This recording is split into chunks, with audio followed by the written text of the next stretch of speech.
The Art of Being Ordinary. A short story.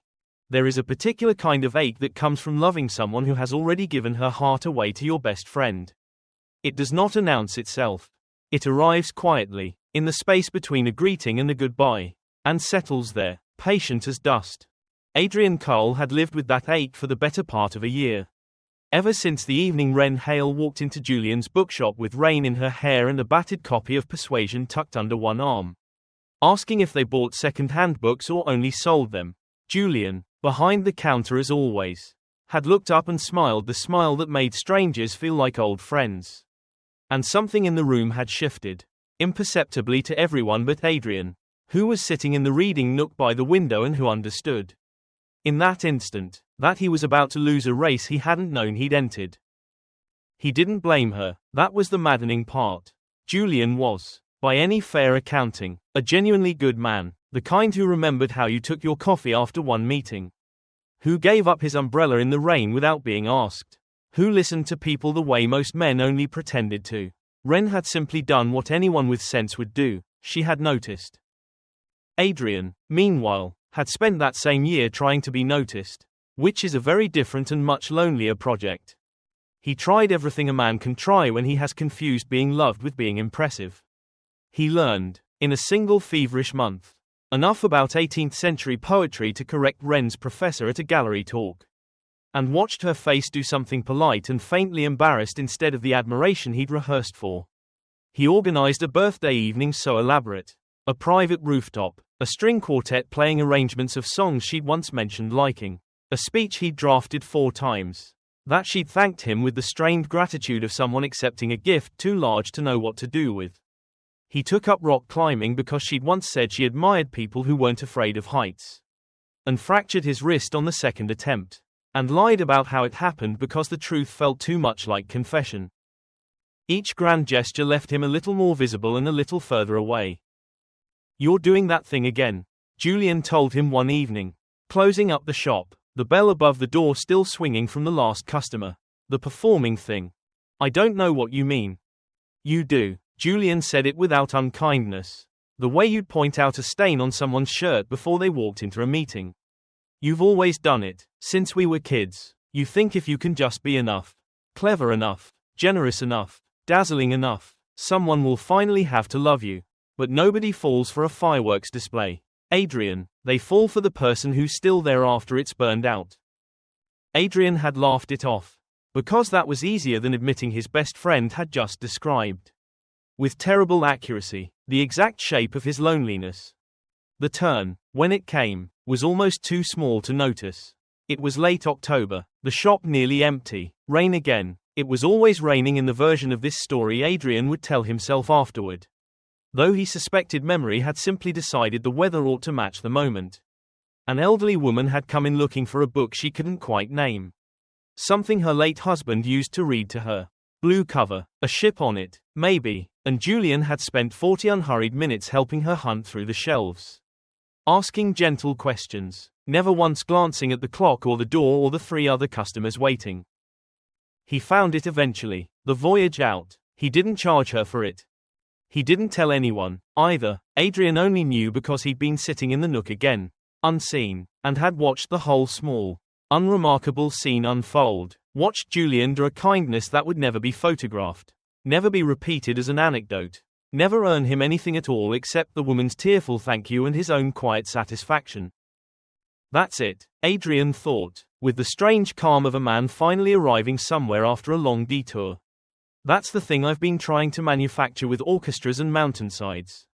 It isn't a performance, it's a habit of the heart. And you can't fake a habit. You can only start one. He went home that night and, for the first time in a year, didn't think about what Wren would think of him.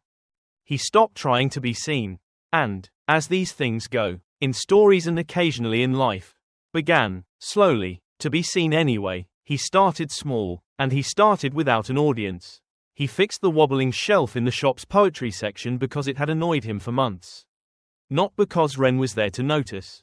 He walked Julian's ancient dog in the mornings when Julian's knee was bothering him, and didn't mention it. He gave his seat to a stranger on the crowded evening train and went back to his book without a second thought. Wren noticed the shelf before she noticed him, remarked to Julian that someone had finally fixed it, and Julian had said, mildly, that was Adrian, and something in the way he said it, so unremarkable, so certain, made her look across the shop at Adrian's shelving returns with his sleeves pushed up and his brow furrowed in concentration. And think, for the first time, oh, it was not a lightning bolt moment. She would tell him much later that she couldn't point to the day it happened. Only that she began to notice a pattern where she'd once seen only a friend of Julian's. Hovering at the edges of her attention, the coffee he'd bring without asking how she liked it. Because he already knew, the way he argued with her about books. Actually argued, instead of agreeing to please her, the fact that he never once tried to make himself the interesting one in a room.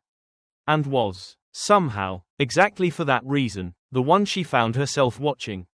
You've changed, she told him one evening, months into this quiet unspooling, the two of them closing the shop while Julian was away visiting his sister. Have I? You used to try so hard. She said it gently, an observation and not an accusation. Now you don't try at all.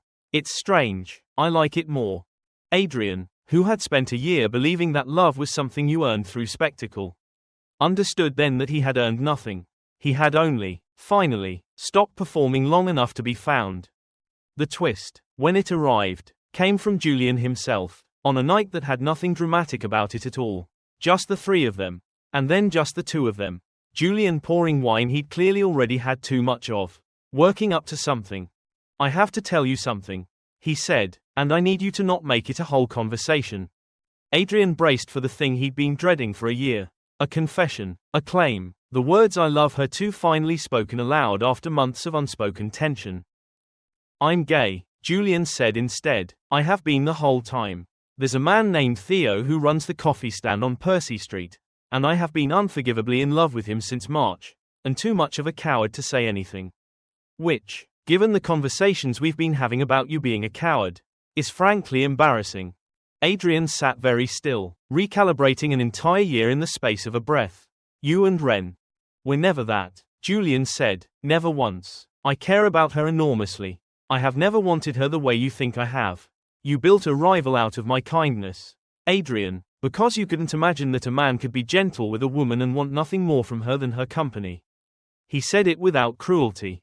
Only the particular exhaustion of someone who has watched a friend suffer over a misunderstanding for far too long. I let it go on because I thought you'd figure it out eventually.